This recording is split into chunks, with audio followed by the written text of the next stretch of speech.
Uma palavra aos líderes. Eu, que também sou líder, testemunhei os sofrimentos de Cristo e também participarei da sua glória quando ela for revelada.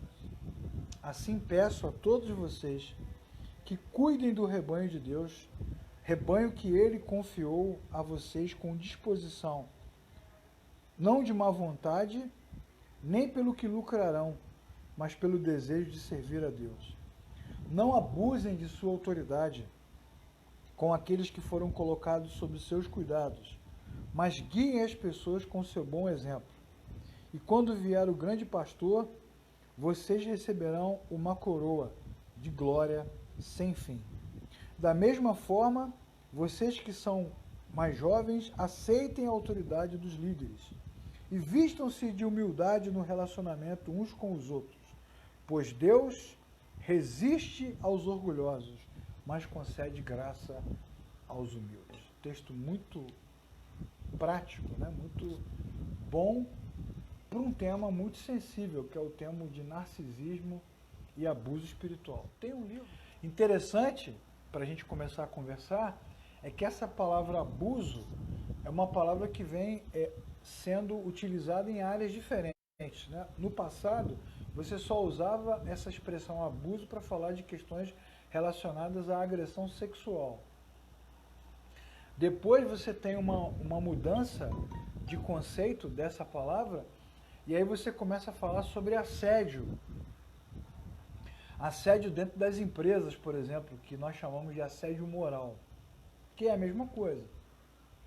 E agora você tem também esse conceito dentro das comunidades de fé, relacionado a um exercício ruim do ministério, do trabalho e da comunhão dentro das comunidades, dentro das igrejas. E essa situação, a maneira como as pessoas são tratadas e tratam, se tornou uma situação tão ruim e tão comum através dos anos, que muitas vezes nós nem percebemos como as pessoas se machucam. Já falei aqui nas lives anteriores, sobre o mesmo tema igreja, que cresce a cada dia o número de desigrejados. Eu queria até comentar aqui uma coisa que eu tenho visto nas mídias sociais, uma quantidade de pessoas enorme fazendo defesa das instituições religiosas. Porque nas últimas semanas nós tivemos vários escândalos, crimes, várias coisas ligadas ao mundo religioso. E aí, muita gente começou a se manifestar no Facebook, no Instagram, no Twitter, reclamando das igrejas, das instituições, que não aguenta mais, que está tudo ruim, que está tudo péssimo. A reclamação ficou muito grande. E aí veio um número enorme de defensores da religião, publicando nas suas redes sociais, que na verdade as pessoas que reclamam, que estão chateadas e que querem ir embora das igrejas, querem largar tudo, na verdade são pessoas despreparadas, são pessoas na verdade que têm uma fé frágil, são pessoas na verdade que não nasceram de novo e que estão aproveitando essas crises todas para sair fora. Aí tem até um texto que está se repetindo na internet, né? Porque as pessoas botam assim, os pastores não me representam, fulano de tal que fez não sei o que não me representa, ciclano de tal que fez não sei o que lá não me representa, as instituições não me representam. E as pessoas vão usando esses textos para dizer que quem está se sentindo ferido, machucado, magoado, na verdade está de mimimi. É muito mimimi. Bom, mas aí a gente tem que fazer uma reflexão, né? Porque, na verdade, as instituições, com as suas placas e templos suntuosos, e as lideranças com seus títulos, pastores, missionários, apóstolos, bispos, títulos diversos, certamente representam a nossa fé. Dizer que não representa agora é fácil, mas de fato, na prática, essas pessoas nos representam. Nos representam. Representam a fé cristã, evangélica, pública. E muitos homens e mulheres se machucam na sua jornada, não porque são frágeis ou porque não nasceram de novo. Se machucam porque são feridos de forma cruel, às vezes, e entram de cabeça na religião, dedicam-se inteiramente ao trabalho das comunidades de fé, às vezes em detrimento da sua saúde, da sua paz e da sua família, porque são sinceros, porque amam o Senhor e depois, sugados, feridos, adoecidos, são deixados de lado como se não fossem ninguém. Aí agora fica essa turma aí protegendo a instituição, dizendo, não, na verdade, se você está assim reclamando, ferido, magoado, triste, é porque você está de mimimi, porque você é muito frágil, né? Você é muito fraquinho, você precisa melhorar, precisa avançar na sua fé. Bom, não é verdade. Não é verdade mesmo. O abuso está aí, a crise está aí. Esses livros que eu citei no início da nossa reflexão falam desse tema, é um tema inquestionável, são situações reais, verdadeiras, e só não vê quem não quer. Não vê quem não quer. E nós que estamos sóbrios, que estamos lúcidos ainda, apesar das nossas dificuldades, precisamos lutar, trabalhar para que essas coisas ou não se repitam ou, no mínimo, diminuam entre nós. Porque as comunidades de fé deveriam existir para que as pessoas tivessem saúde e paz, e não para que se aborrecessem. Mas o que mais acontece é elas se aborrecerem. Né? Bom, primeiro eu quero conceituar o tema, quero definir o conceito de abuso espiritual, que eu acho que é importante a gente definir esse conceito. Abuso espiritual nada mais é do que o uso impróprio de uma posição de poder, que vem com a liderança, pode vir também de pessoas que estão perto de você, que são cristãos há mais tempo do que você, que abraçam você, que quando você chega na igreja te abraçam. Ah, minha filha na fé, meu filho na fé, já ouviu essa expressão? Te abraçam, te envolvem, te beijam, faz carinho e tal. Mas no final das contas, muitas dessas pessoas só querem satisfazer os seus desejos egoístas. E aí causam desgaste. Então, de novo, o conceito de abuso espiritual tem a ver com a utilização desproporcional do poder para manipular, dominar, conduzir pessoas de acordo com a sua própria vontade. A gente também poderia dizer que abuso espiritual tem a ver com o mais forte dominando o mais fraco.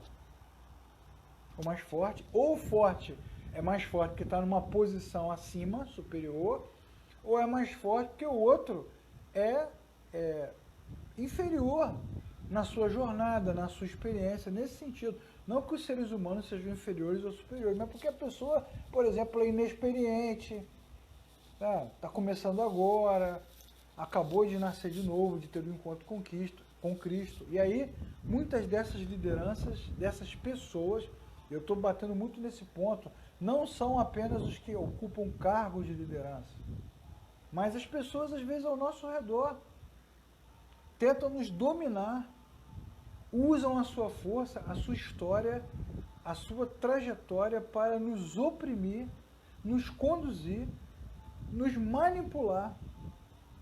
E, infelizmente, muitas vezes nós só percebemos que fomos manipulados, mal conduzidos, mal ensinados, mal discipulados, quando o caldo já entornou.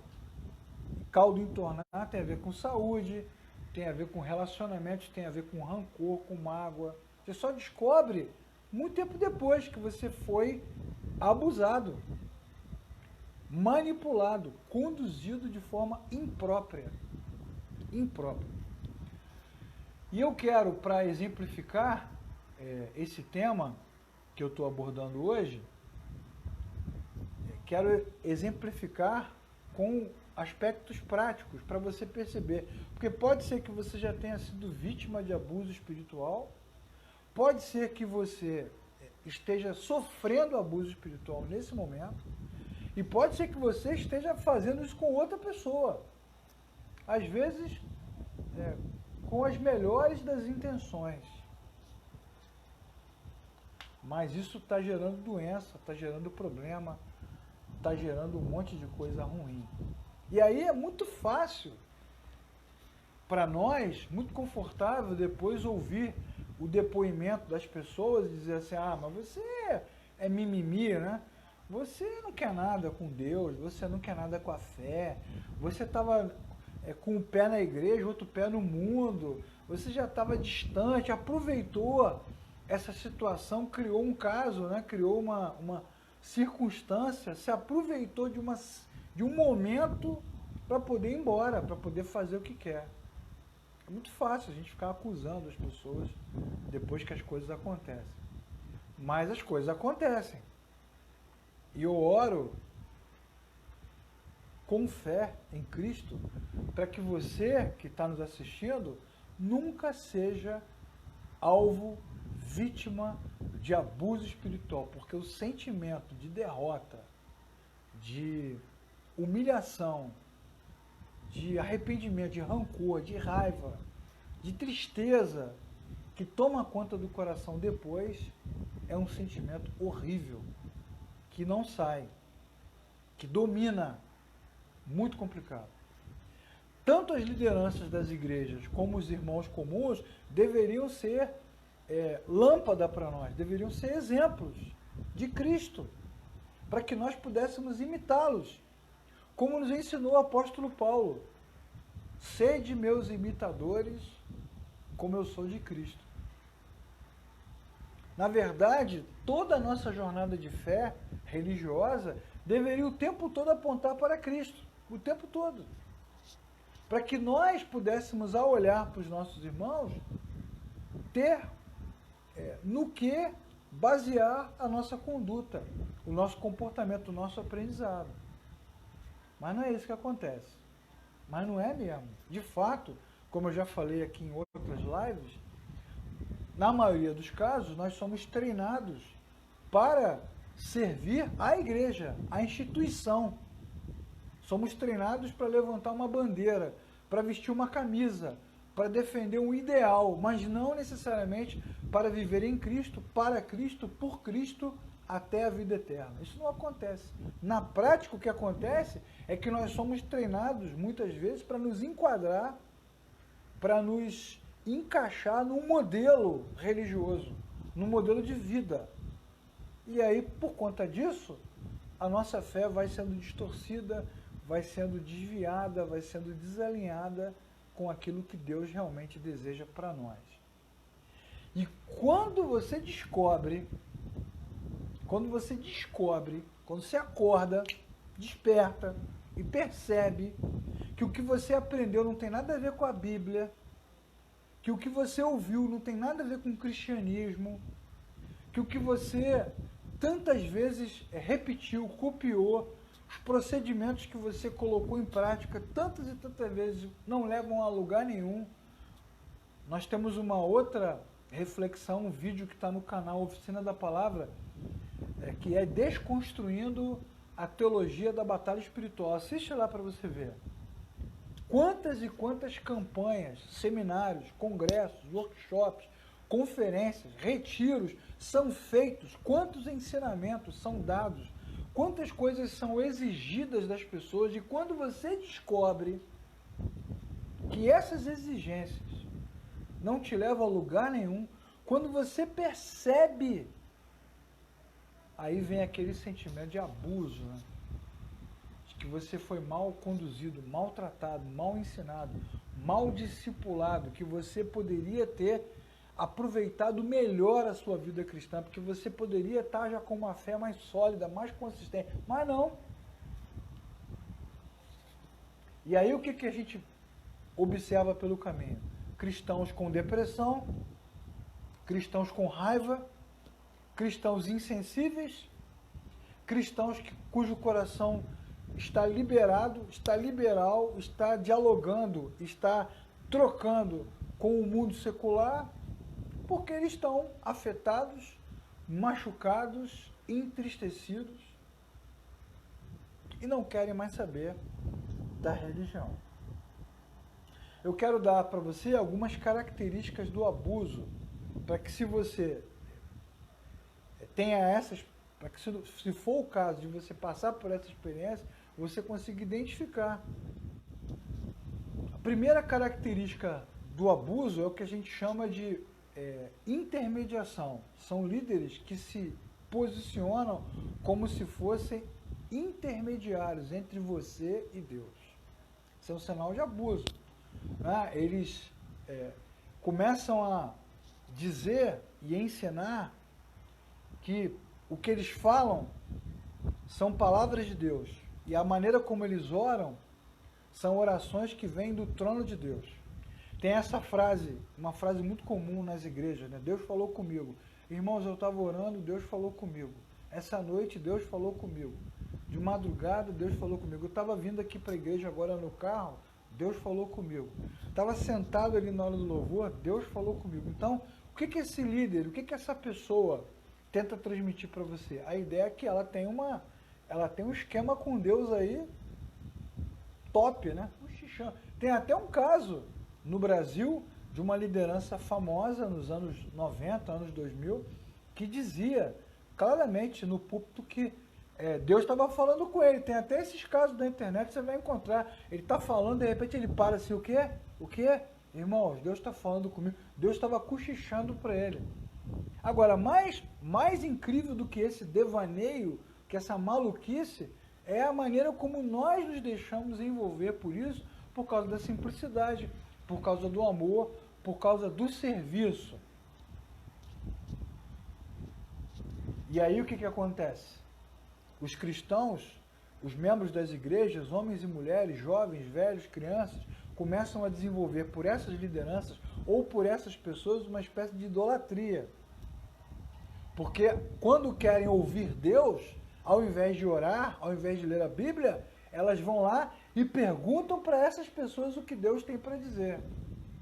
Então, se você perceber isso, essas lideranças que ficam falando, Deus falou comigo, Deus falou comigo, Deus falou comigo, e através desse comportamento, se você perceber que essas pessoas começam a gerar uma dependência da comunidade, há igrejas que nem começam as suas reuniões se os líderes não estiverem presentes.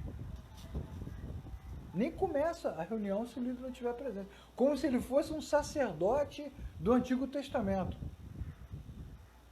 Aquela coisa bem lá, Arca da Aliança, tabernáculo, entrar no Santo dos Santos e a nuvem descer, numa substituição horrível e mal feita de Cristo, porque a palavra de Deus nos ensina que depois que Cristo ressuscitou e o Espírito Santo de Deus desceu sobre nós, todo homem e toda mulher recebeu pela graça o direito ao acesso direto à presença de Deus. Isso me lembra o texto bíblico que diz assim: cheguemos-nos, pois, com ousadia e entremos no Santo dos Santos, pelo sangue de Jesus, o novo e vivo caminho, em inteira certeza de fé.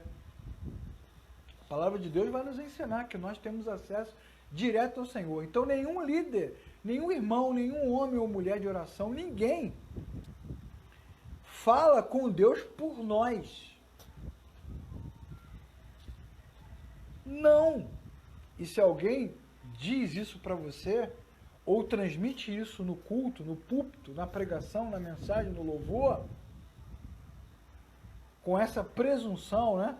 Aquela coisa da intercessão, nós estávamos aqui orando, passei a noite toda orando. Outro dia eu vi no Facebook uma mensagem, a pessoa botou assim: estarei em oração esta madrugada, às 3 da manhã, mandem as suas mensagens. Isso é o quê? O que significa isso? Ela tem uma linha direta com Deus, é isso?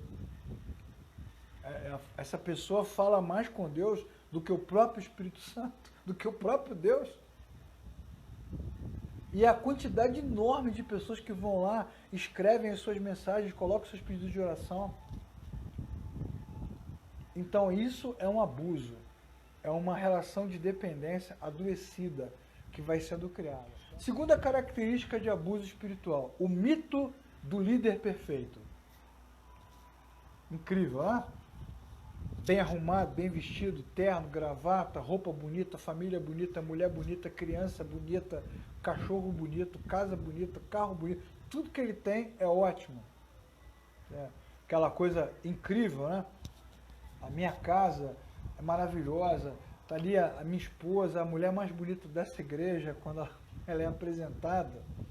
Os filhos, vai se criando um padrão, e aí você olha para essa pessoa, é apresentado a você uma figura quase que mitológica. Não, nós não brigamos, não discutimos, né? Quando nós temos uma crise, nós oramos, nos ajoelhamos, nos confraternizamos. Esta madrugada eu procurei o meu filho, pedi perdão para ele por algo que eu tinha feito, o nosso cachorrinho, o nosso vizinho, a pessoa da rua, fomos no trabalho. Ele vai te contando histórias, a liderança vai te contando histórias, e aí você fala assim, caraca, eu nunca, caraca, desculpa pelo caraca, eu nunca vou conseguir me tornar uma pessoa como essa. E não vai mesmo, porque ela não existe. Ela não, é um mito que se cria. É um mito. E, obviamente, todo erro é atribuído a você. Você que é errado. Se você brigar com essa liderança, se você questionar, se você reclamar, se você discordar, você que tem problema, você que tem raiva, você que tem ódio, você que tem inveja, você que tem rancor, você que é descontrolado, você tem que fazer terapia. Eu acho, irmão, que você precisa fazer uma terapia. Eu acho que você tem problema, eu acho que você tem dificuldade. E uma das coisas que essa liderança faz, esse mito da liderança perfeita, é dizer que os irmãos têm problema. Tudo você tem problema, todo mundo tem problema. Todo mundo tem problema, você tem problema. Ih, fulano tem problema. Pastor, aconteceu isso com ela, mas o irmão tem problema. Todo mundo tem problema, todo mundo é esquizofrênico. Todo mundo tem dificuldade. E se você for líder, se você também estiver trabalhando, esta liderança toda hora aponta para você para dizer que você tem uma dificuldade. Olha, nós recebemos uma reclamação, que você falou isso, falou aquilo, disse aquilo outro, magoou não sei quem. E aí, como é que você se sente? Qual é o sentimento que você tem? De inferioridade. Você está sempre reprovado, está sempre mal. E aí muitas vezes você canta, toca, ensina, faz alguma coisa, meio que mendigando graça. Está ali trabalhando pra caramba, trabalhando muito, se desgastando, tipo assim, nossa, eu sou um desgraçado, sou uma desgraçada, miserável, maldito, eu nem merecia, que bom que essa liderança sempre me dá uma chance de servir a Deus. E aí você se sente sempre em dívida com Deus e com as pessoas. Essa liderança não, essa liderança é incrível, nunca é. Esse fenômeno da liderança perfeita, ele é tão poderoso que até quando a gente descobre que essa liderança cometeu alguma falha, a gente demora a acreditar, demora a concordar e releva rapidamente. Eu quero que você que está assistindo ao vivo ou assistindo depois, quero que você pense comigo. Isso é uma lavagem cerebral. Lobotomia religiosa. Eu vou escrever um livro. Lobotomia religiosa. Os caras estão lavando teu cérebro. Estão enfiando na tua cabeça. Quase que não sai, né? Estão enfiando na tua cabeça um monte de ideias ruins ao seu respeito. Porque só esses líderes são perfeitos. E você é uma pessoa infeliz, miserável, problemática, que arruma problema com todo mundo. Por quê? Por que essa liderança faz isso com você e comigo e com as pessoas? Porque ela quer que você trabalhe muito. Ela quer que você se dedique muito. Ela quer que você se dedique até sangrar, até acabar sua última energia. Porque você vai trabalhar e vai se dedicar porque você se sente em dívida com Deus. E você entende que esse trabalho é para sanar a sua dívida. E aí quando você estiver péssimo, quebrado e a sua vida arrasada, essa liderança vai te substituir por outra pessoa. Porque esses líderes não erram.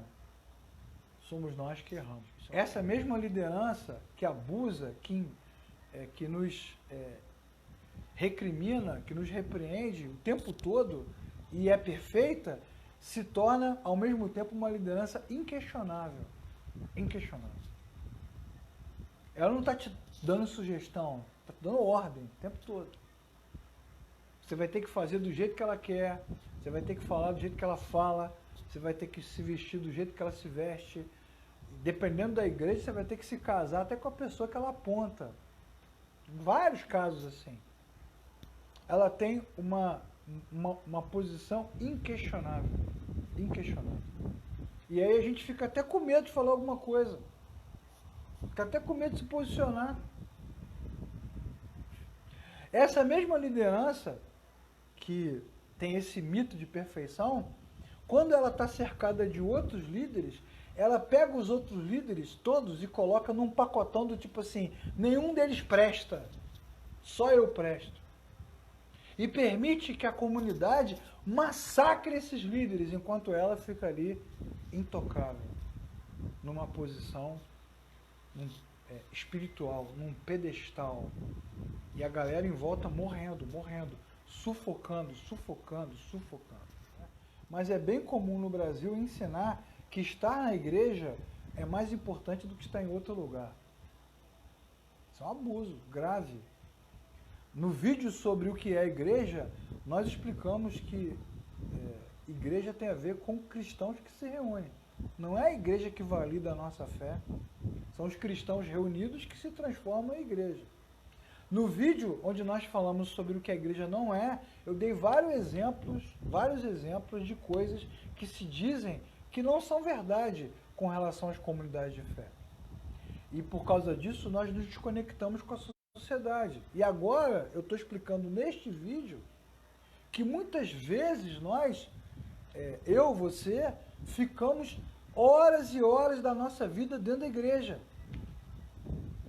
Perdemos os nossos finais de semana, almoço com pais, com mães, viagens, festas de Natal com a família, Ano Novo. Deixamos de ir a shows, de participar de projetos culturais, de nos divertir, de tirar férias. Deixamos de ter momentos de descanso durante a semana, nos fins de semana. Trabalhamos pra caramba, nos desgastamos e no final de semana estamos lá, prontos, arrumados, cheirosos, pegando os filhos, a esposa, o marido, tio, tia, avô, e indo para a igreja. A igreja vira um lugar incrível, sedutor, atraente, e as lideranças vão ensinando que você tem que estar ali. Que você tem que estar ali. E isso é tão horrível e tão real que quando o cristão está em outro lugar, no domingo, por exemplo, ele se sente culpado. Como é que pode? Eu não deveria estar aqui, deveria estar na igreja. Isso é um abuso.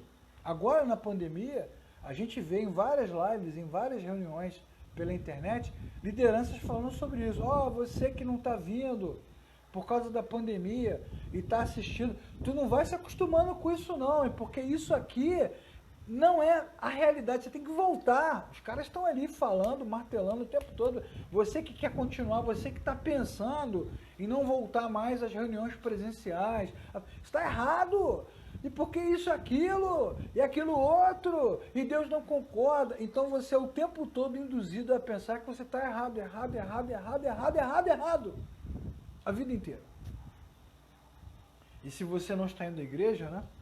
Eu me lembro quando eu era menino, eu gosto de contar essas histórias de menino, né? Você pode ver como isso marca o nosso coração. Algumas coisas a gente nunca esquece. Quando você não ia à igreja durante a semana, só ia domingo.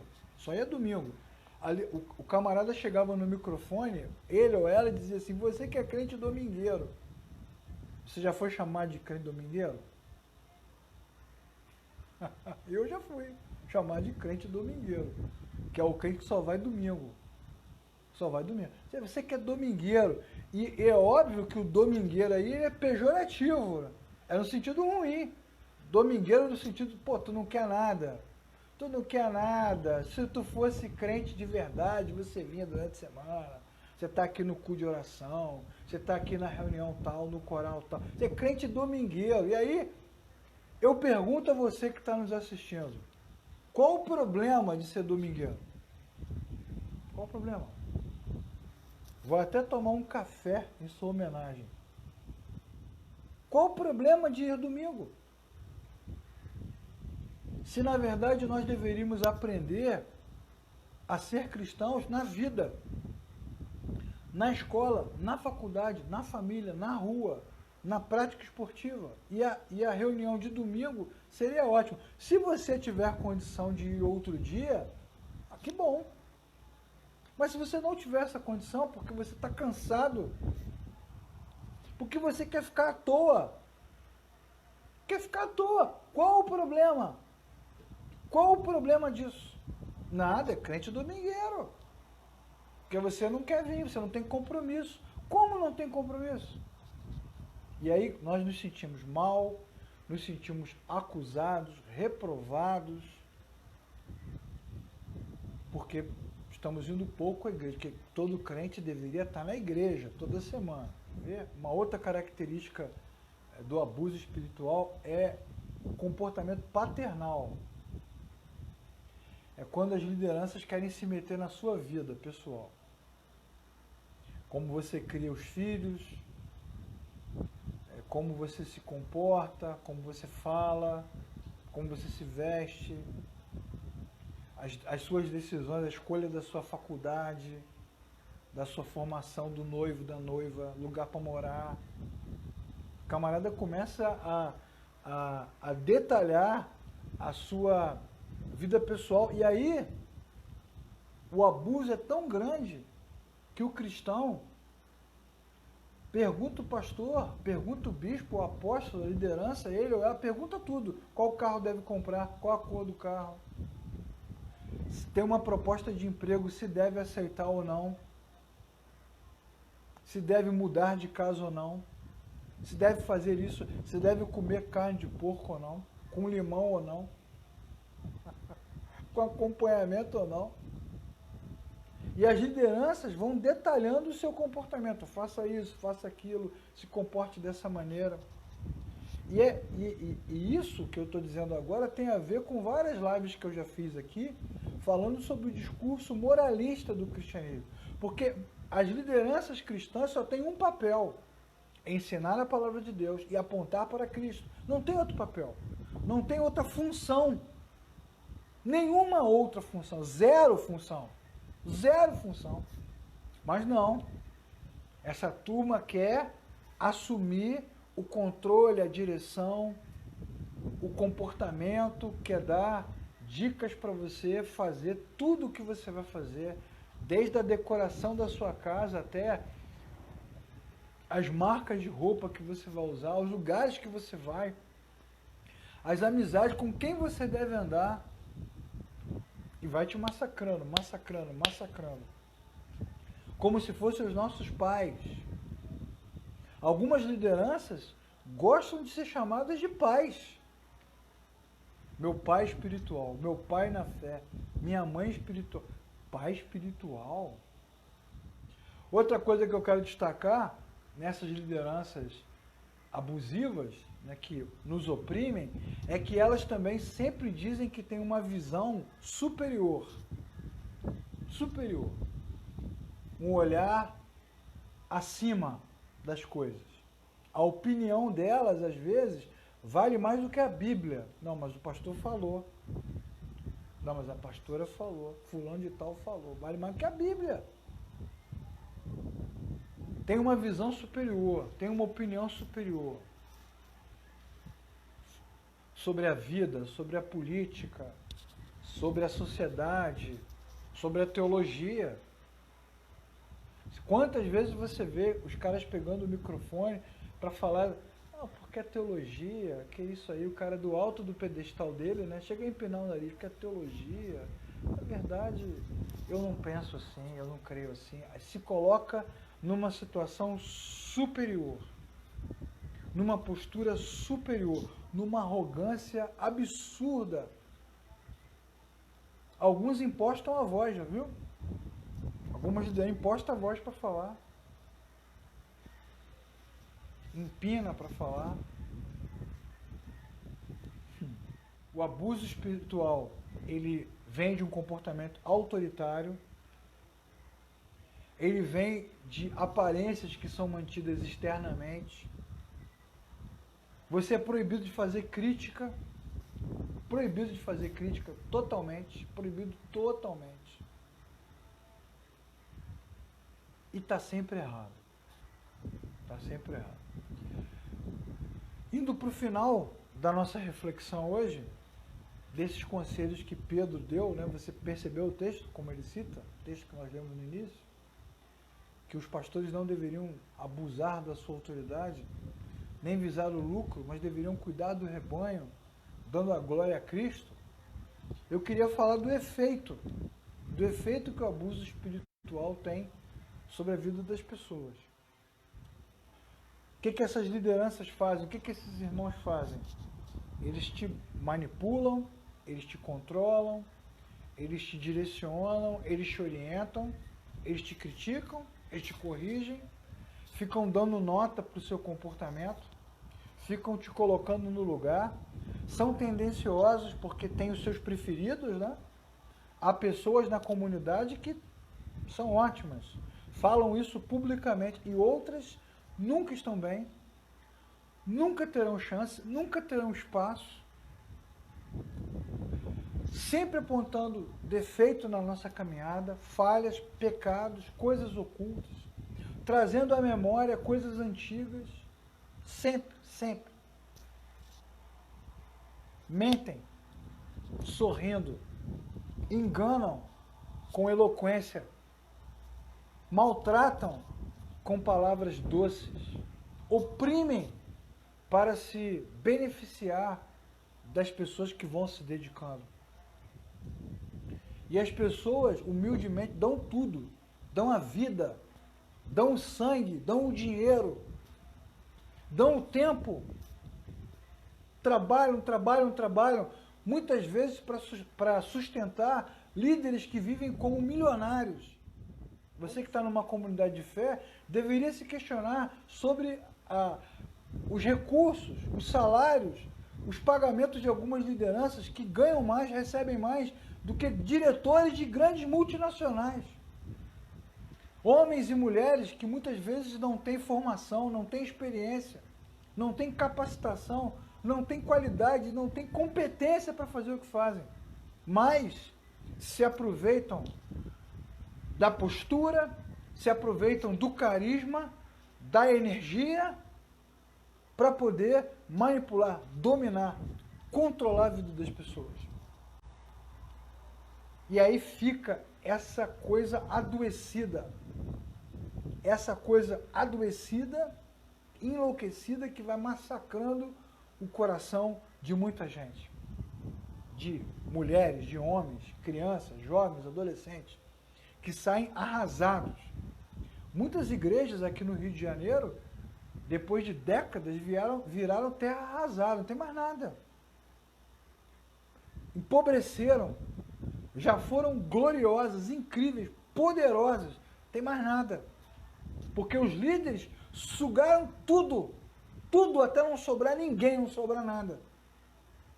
E o efeito do abuso, ele é devastador. Ele deixa feridas no coração. Culpa, rancor, mágoa, raiva, decepção. E como essas lideranças são, entre aspas, representantes de Deus, o maior e o pior de todos os efeitos do abuso é que nós acabamos por ficar em crise com Deus. Esse é o pior de todos os efeitos do abuso.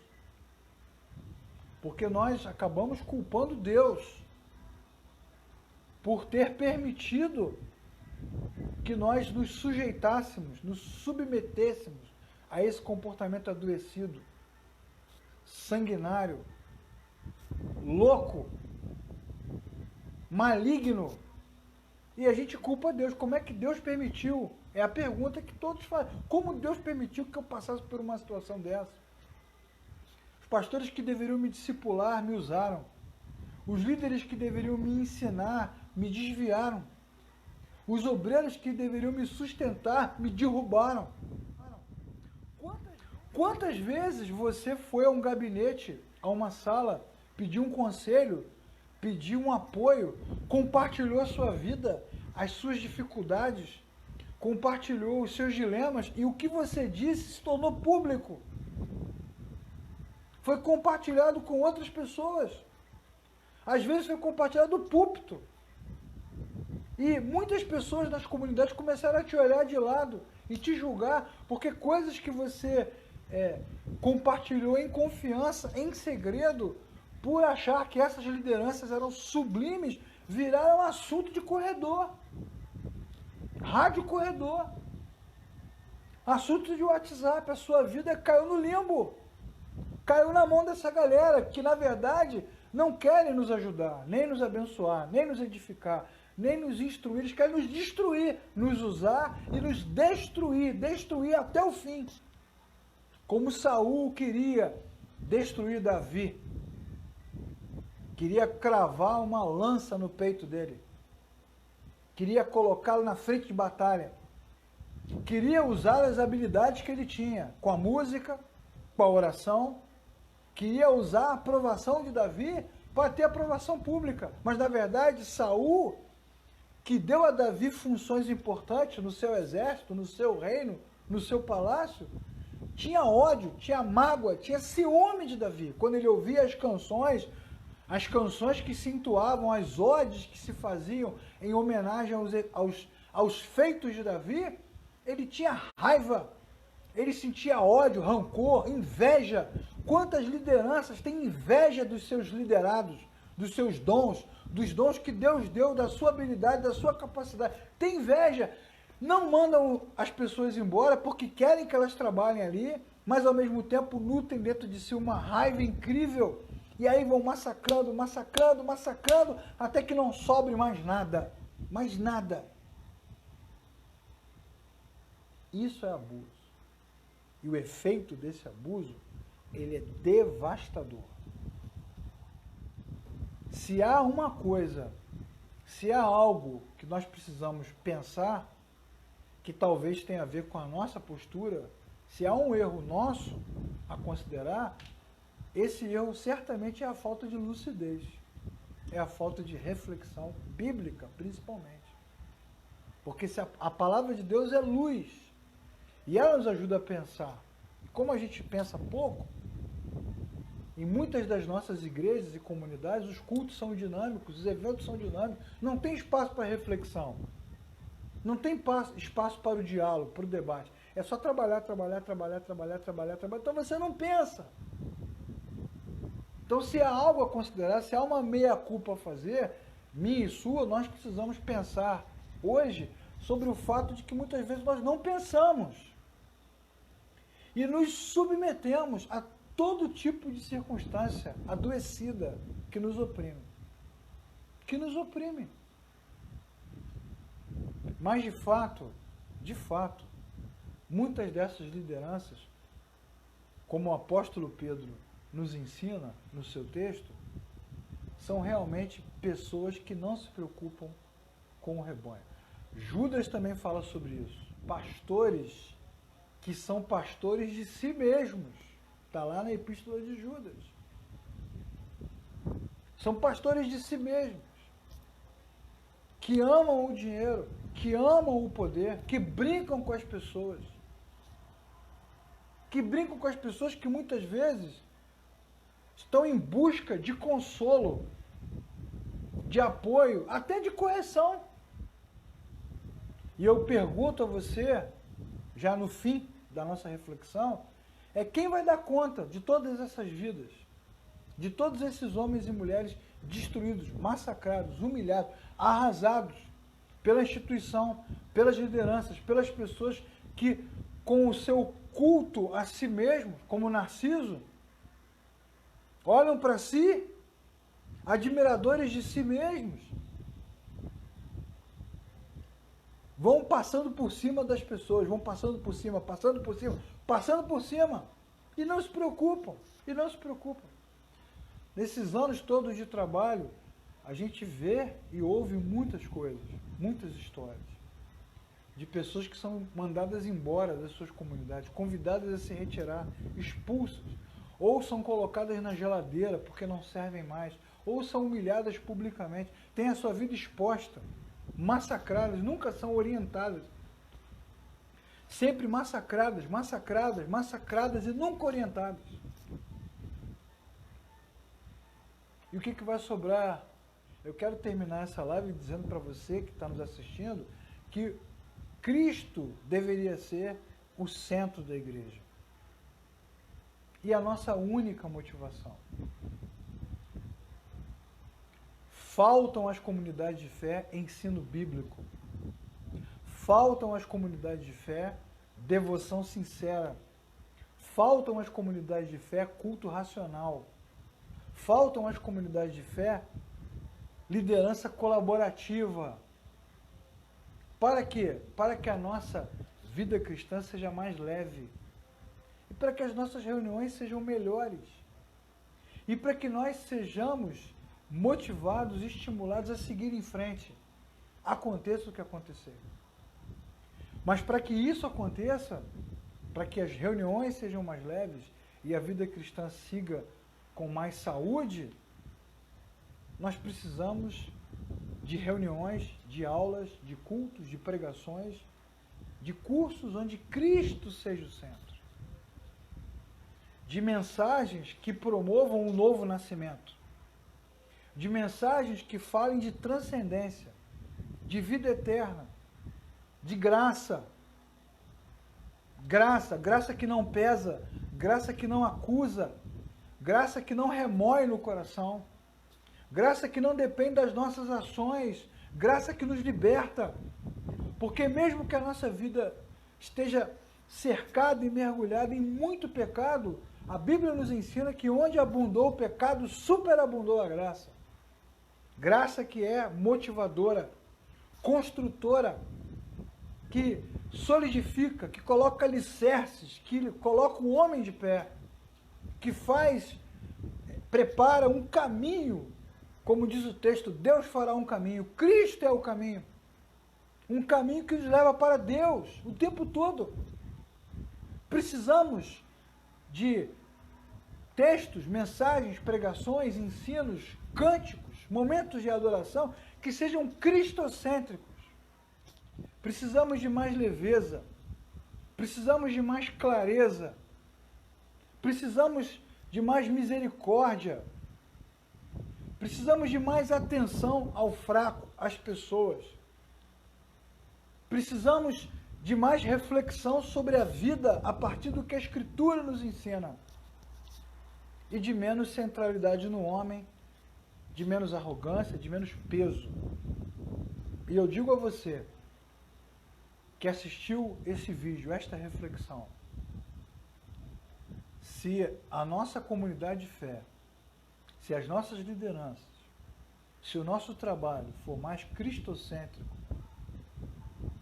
certamente todo esse poder maligno que o abuso exerce sobre nós será substituído pelo gracioso e poderoso amor de Deus. Então que nesta semana esta palavra, esta reflexão traga luz à sua mente e possa aquecer o seu coração.